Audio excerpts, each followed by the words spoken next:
Hello friend, आप देख रहे हो हमारा चैनल ग्रो बुक्स।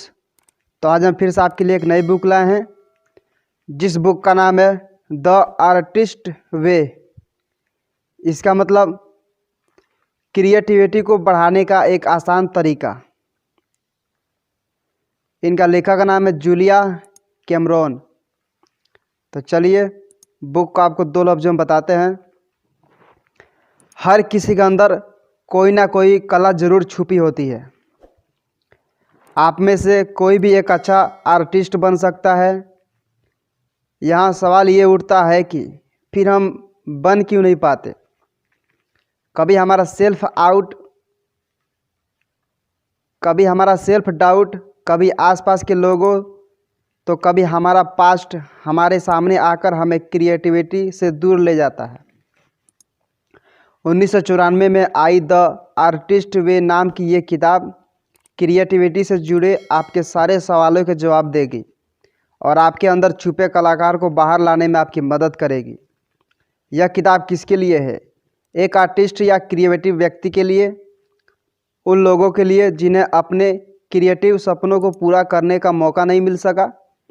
वे लोग अपने अंदर छुपे क्रिएटिव पहलू को बाहर लाना चाहते हैं। अध्याय नंबर 1, अपने क्रिएटिव साइड से कनेक्ट होने के लिए नई चीज़ें एक्सप्लोर करना और लिखना शुरू करें। याद है बचपन के वो दिन जब हम घंटों तक गुनगुनाया करते थे, या कभी कागज़ पकड़ उस पर आसानी अपनी सारी कल्पनाएं उतारने की कोशिश किया करते। वो रात में तारे में किसी की तस्वीर को ढूंढना, ऐसे लगता है सब कहीं खो सा गया है। आज हमारी ज़िंदगी दुनिया की भाग दौड़ और बोरिंग से ऑफिस की चार दीवारी में कैद होकर रह गई है। हमारे अंदर का वो कलाकार बाहर आने को तड़प रहा है, लेकिन हम फाइलों के ढेर तले दबे हुए हैं।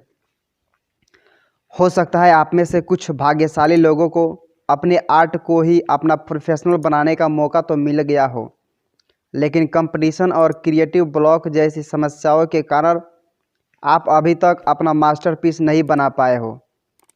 चाहे जिसने भी आपके अंदर छुपे कलाकार को बांध रखा हो, इस किताब के अध्याय से उसे आज़ाद कर आपको आपके क्रिएटिव पहलू से मिलवाएंगे और उसे निखारने के तरीके सिखाएंगे। इस समरी में दिए गए सुझाव एक 12 वीक प्रोग्राम पर आधारित है। अगर आप इन सुझावों को अपनी ज़िंदगी का हिस्सा बनाकर के सोच रहे हैं तो एक हफ्ते में एक सुझाव पर काम करें। अगर आप अपने क्रिएटिविटी को फिर से जगाना चाहते हो तो सबसे पहले आप लिखना शुरू करें। आपको कोई भी बहुत लंबी चौड़ी कथा लिखने की कोई ज़रूरत नहीं है। आप बस सुबह उठकर अपनी सुबह के बारे में ही कुछ लाइन्स लिख सकते हैं। सुबह के वक्त लिखने से उठते ही आपके दिमाग में क्रिएटिविटी का फ्लो शुरू हो जाएगा। आपको कुछ बहुत ब्रिलियंट और एकदम एस्टिक लिखने की ज़रूरत नहीं है। बस खुद को सुबह की ठंडी धूप को महसूस करते हुए खो जाने दो और जो आपके मन में आए उसे कागज़ पर उतार दें। कुछ देर के लिए अपने दिमाग को लॉजिकल हिस्से को बंद करके अपने क्रिएटिव हिस्से को ऊपर हावी होने दें। बहुत कोशिश के बाद भी अगर आप कुछ न लिख पाए तो ना लिख पाने का कारणों के बारे में ही लिख दें। आपको किसी खास भाषा या सही ग्रामर की परवाह करने की कोई ज़रूरत नहीं है। गलतियाँ की चिंता न करें और ख़ुद के ऊपर कुछ बहुत बेहतरीन लिखने का प्रेशर न डालें। यही एक सही आर्टिस्ट की पहचान है। कभी कभी आप अपने आर्टिस्ट पहलू के साथ डेट पर भी जा सकते हैं, जहां आप दोनों के बीच कोई ना आए और दोनों घंटों चीज़ों को निहारते रहें। हर हफ्ते कम से कम कुछ घंटे अपने अंदर के आर्टिस्ट के लिए ज़रूर निकालें। आप चाहे तो किसी बीच पर लहरों की आवाज़ सुन सकते हैं या अकेले कोई पुरानी फिल्म देख सकते हैं या बस यूं ही एक लंबी वॉक पर जा सकते हैं। इस डेट का मकसद बस इतना है कि आप खुद को बाहरी दुनिया के प्रेशर से रिलैक्स कर अपने दिमाग को उड़ने का मौका दें। आप देखेंगे कि जितना आप खुद को और अपनी आसपास की दुनिया को समझने की कोशिश करेंगे, उतना ही आप अपने अंदर की क्रिएटिव से कनेक्ट हो पाएंगे। इसलिए दुनिया के हर कोने में छुपी सुंदरता को एक नए नज़रिया से देखना शुरू करें। नई जगह, नए स्वाद, नई खुशबू और नए एहसासों को ढूंढने की कोशिश करते रहें।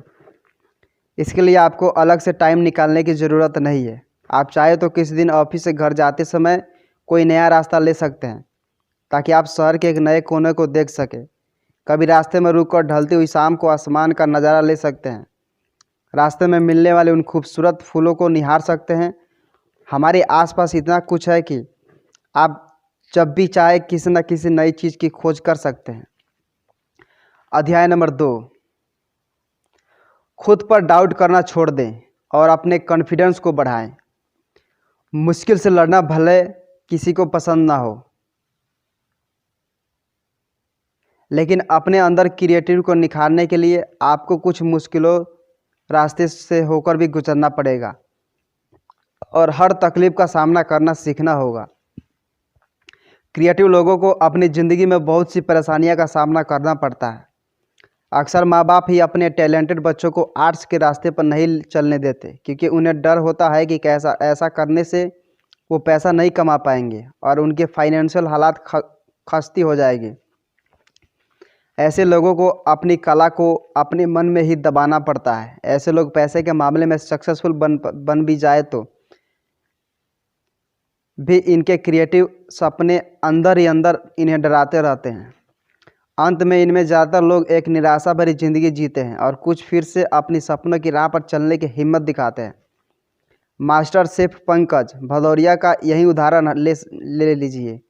स्कूल टीचर के रूप में अच्छी खासी जॉब छोड़कर उन्होंने कुकिंग को अपना करियर चुना और एक सेलिब्रिटी बन गई। तो अगर आपको भी आपकी कला से ये कहकर दूर किया गया है कि इसमें कुछ नहीं रखा, तो आप दुनिया के इस गलतफहमी को बदल दें। आपको अक्सर लोगों ने कहा होगा कि कलाकार थोड़े पागल से होते हैं, लेकिन असल में कलाकार दूसरे से कहीं अधिक अक्लमंद और खुश होते हैं। अपना इरादा पक्का करने के बाद आपको बैठकर ये सोचना कि आखिर वो कौन सी चीज़ है जिसने कला की ओर बढ़ते हुए आपके कदमों को रोक रखा है। हो सकता है कि खुद को लेकर आपका डाउट ही आपको सबसे बड़ा दुश्मन हो। जैसे अगर आप एक लेखक हैं और खुद की काबिलियत पर शक की वजह से आपने अपनी बेहतरीन रचना किसी को आज तक की पढ़ाई ही ना हो।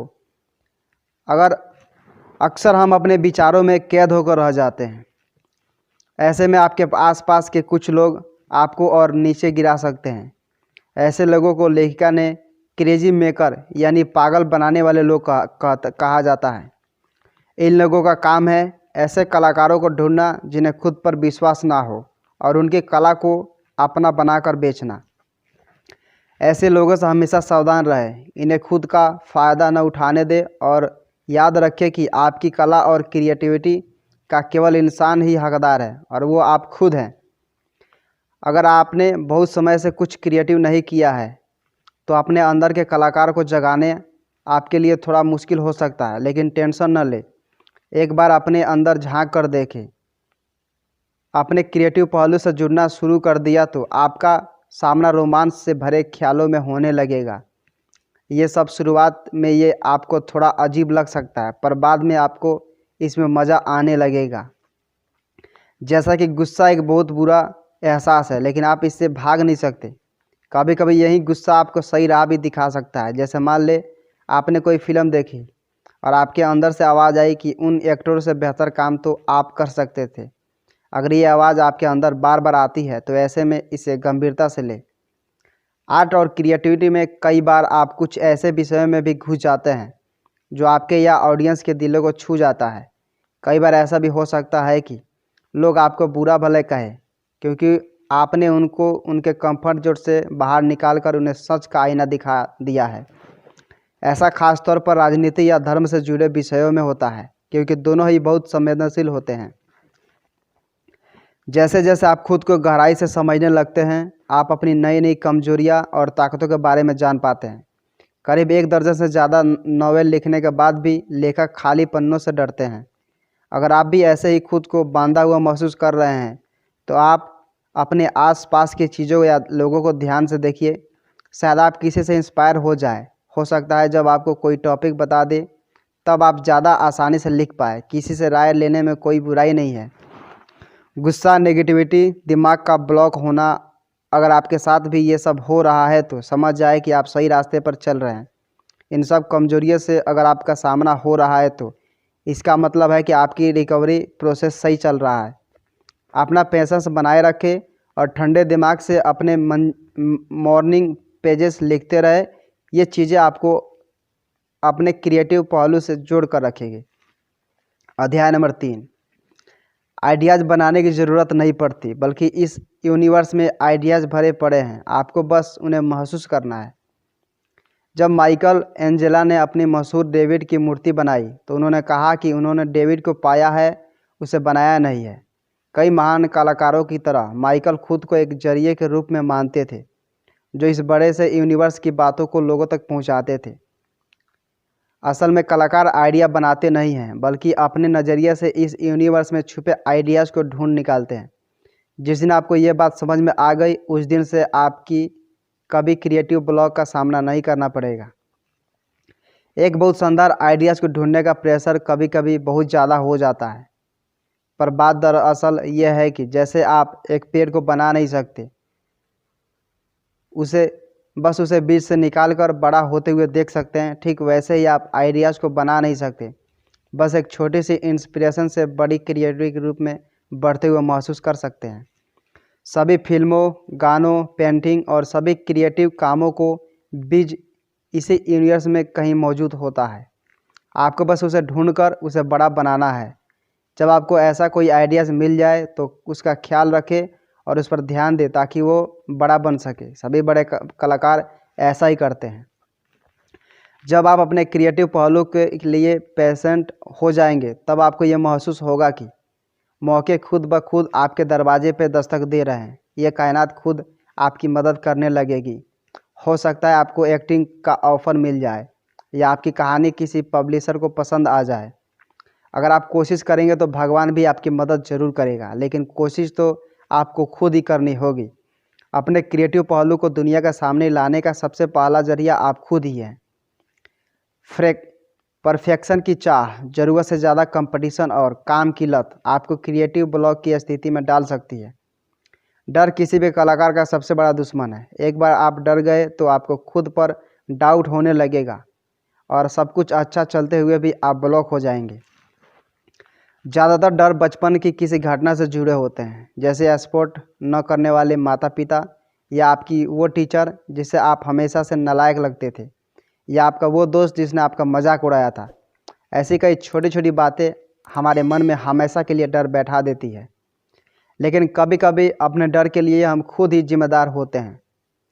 जब आप पूछेंगे कैसे, इसका जवाब है कि खुद से ज़रूरत से ज़्यादा उम्मीदें लगाकर। अनरियलिस्ट गोल्स हमारे लिए बहुत ख़तरनाक हो सकते हैं, क्योंकि जब हम इन्हें पूरा नहीं कर पाएंगे तो आप खुद को दोष देने लगेंगे।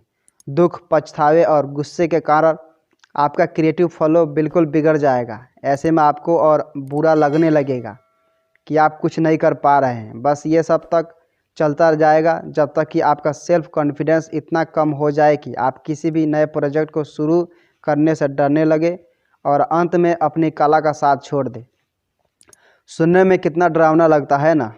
इससे पहले कि आप अपने डर को अपने ऊपर हावी होने दें, आपको ऐसी दो आदतों के बारे में बता दें जिनसे आपको बचकर ही रहना ज़रूरत है।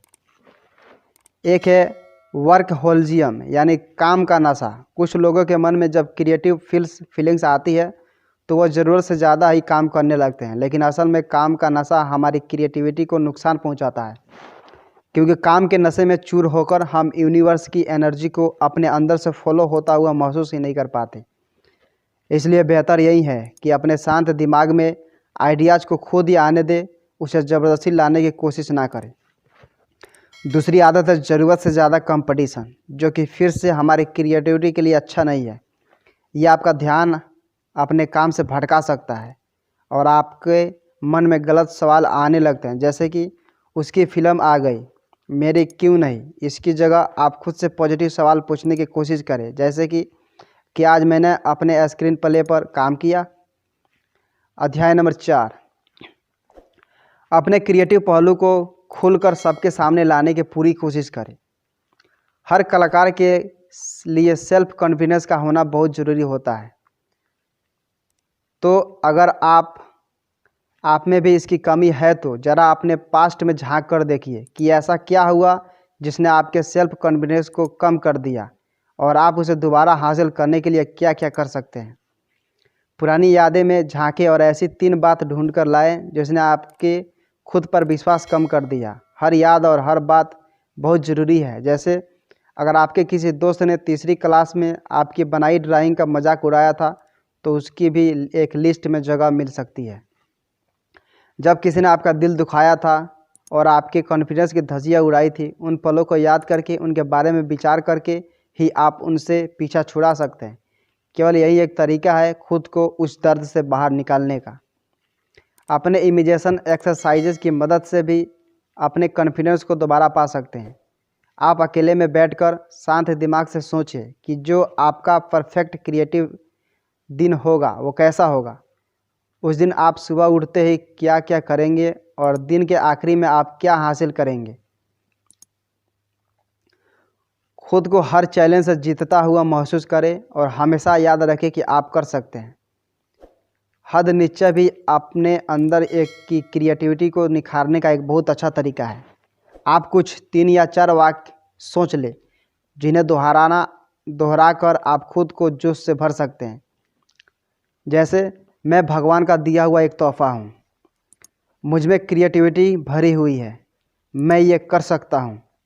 आपको कौन सी बात कहानी है वो आप पर डिपेंड करती है।